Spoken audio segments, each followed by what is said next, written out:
अस्सलामुअलैकुम। नाइमा तैनियत है, your teacher trainer.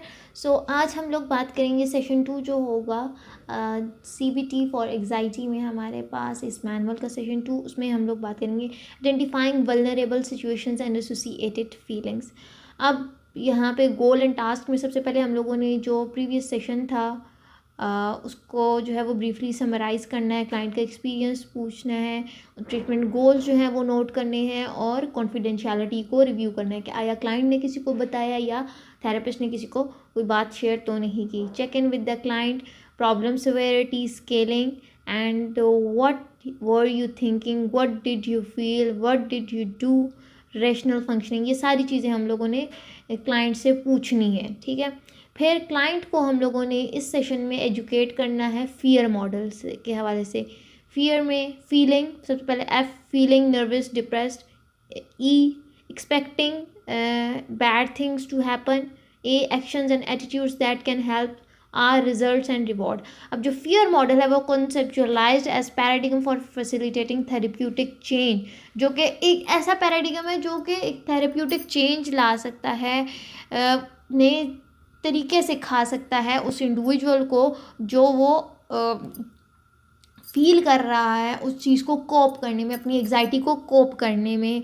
Start में क्लाइंट को बताया जाएगा किस तरह से वो आइडेंटिफाई करेगा और जो वो एक्सपीरियंस कर रहा है सिम्टम उनको वो किस तरह से आइडेंटिफाई करेगा, अपनी फीलिंग से रिलेट करेगा और फिज़िकल जो उसके रिएक्शंस हैं उन सब चीज़ों को, हर एक एक्शन, फिज़िकल रिएक्शन, सब चीज़ों को उसने आइडेंटिफाई कैसे करना है। फिर उसको एजुकेट करना है कि किस तरीके से वो इन नेगेटिव थाट्स को, अगर नेगेटिव थाट्स उसको ज़्यादा आ रही हैं तो वो उनको कैसे कोप करेगा, और फिर उन नेगेटिव थॉट्स के बाद उसने इस पूरी सिचुएशन को कैसे कोप अप करना है, उसने इस पूरी सिचुएशन को कैसे हैंडल करना है। फिर हमने लेबल करने हैं वो तरीके जिनसे जो क्लाइंट जो है नर्वस फील करता है, बॉडी रिएक्शंस और इमोशंस क्या होते हैं जब एक इवेंट होता है।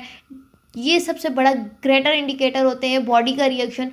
अगर कुछ लोगों को एकदम से शिवरिंग स्टार्ट हो जाती है, सबसे बड़ा इंडिकेटर होता है इनको एग्जाइटी स्टार्ट हो गई है। कुछ लोग चलना स्टार्ट कर देते हैं, कुछ लोग नाखून खाना स्टार्ट कर देते हैं, कुछ लोग जो होते हैं वो अंगूठा चूसने लग जाते हैं, जो उनकी आदत होती है। हाथों को, उंगलियों को मरोड़ना, हाथों को बार बार, हथेलियों का मसलना बार बार। तो ये बॉडी के रिएक्शंस और इमोशंस जो होते हैं ये सबसे बड़ा इंडिकेटर होते हैं। उसके बाद एक हायरार्की बनानी है जो प्रेजेंट पॉसिबल सिचुएशन है जो कि डिस्ट्रेसिंग है। अब यहाँ पे हम लोगों ने एक हायरार्की बना ली थी, कौन कौन सी सिचुएशन ऐसी है जो कि कॉज कर रही है, जो एग्जाइटी है उसकी बेसिक रूट कॉज बन रही है।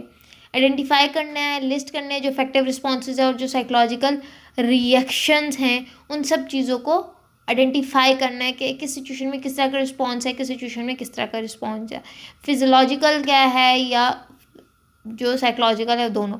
फिर सब्जेक्टिव डिस्ट्रेस पे उसको रेट करना है। Subjective units of distress scale में 1 से 10 के दरमियान उसको रेटिंग्स देनी है कि क्लाइंट को क्या फ़ील हो रहा था, कब फील हो रहा था, किस तरीके से फील हो रहा था, उसको रेट करना है, उसकी सिवियरिटी लेवल को करना है। फिर उसके बाद आपको इस टास्क में जो है at the end of the session आपने उसको जो प्रैक्टिस टास्क हैं वो असाइन करने हैं।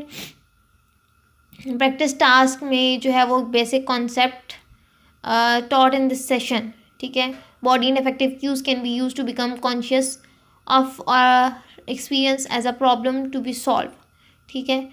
कि वो नेक्स्ट सेशन में अपनी फीलिंग्स और फिजिकल क्यूज़ को आइडेंटिफाई करके लाए। फिर प्रैक्टिस टास्क एक और देना है कि वो सेल्फ मॉनिटरिंग करेगा, आइडेंटिफाई करेगा जो डिस्ट्रेसिंग सिचुएशंस हैं उनको। क्लाइंट का फीडबैक लेना है कि उसको इस सेशन में उसने क्या कुछ सीखा, कुछ उसको क्लैरिफिकेशन चाहिए किसी बात की, क्या ये सेशन हेल्पफुल था, नहीं था, उससे पूछना है। फिर कंसंट्रेशन फॉर काउंसलर, कि अब काउंसलर को क्या चीज़ कंसिडर करनी है, कि उसको अवेयर रहना है कि वो फीलिंग्स को लेबल करे। कुछ क्लाइंट्स होते हैं ना, वो कहते हैं कि हम ये फील करते हैं और वो बता अपने बिलीव्स रहे होते हैं, सिचुएशन को एक्सप्लेन करने लग जाते हैं।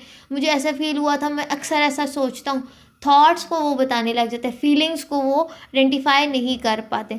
फिर विजुअल डिस्प्लेस, अब विजुअल डिस्प्ले यूज़ करना है एक सिचुएशन, थॉट्स और रिस्पॉन्सेज के दरमियान रिलेशनशिप बताने के लिए, ताकि वो क्लाइंट को ज़्यादा आसानी से समझ आए।